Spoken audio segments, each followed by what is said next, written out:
Okay, so let's see if energy could be what limits the human being rather than force.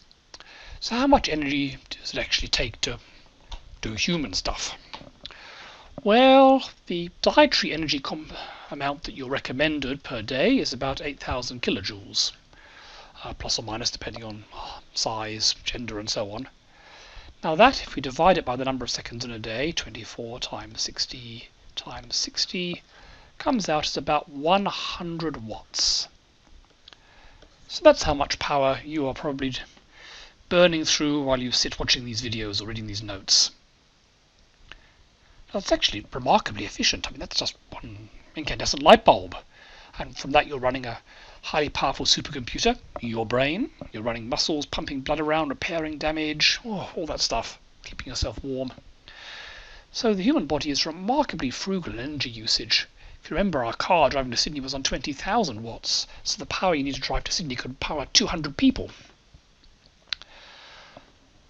Now, that's for someone just sitting around doing not very much. How about exercise?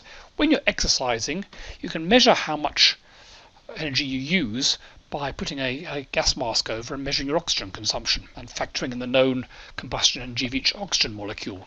And it turns out for a normal person exercising, uses about 200 watts, about double their resting power. An elite sports person exercising, it could be more like 400 watts. Now where does that energy go? This is energy measured from what comes in by looking at what you eat or by how much oxygen you breathe in, which therefore combusts with the carbon in your food to generate your power. How about how much energy goes out? Well, if you consider my favourite exercise, which is climbing up Mount Ainslie in the morning, so here's me walking up the mountain, how much work am I doing climbing up the mountain, and how does that compare to what you'd expect?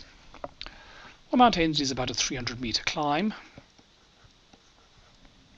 so the work done is going to be roughly mgh, which is 70 times 10 times 300, which comes out as about 200 kilojoules.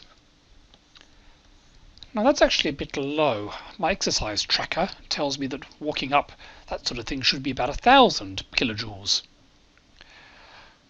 The difference is the efficiency. As you may remember from last time, the human muscles are about 25% efficient. That is, they convert about 25% of the chemical energy into mechanical energy. So you factor that in, multiply that by 4, it comes out as about the 1,000 kilojoules we expected. So that kind of fits.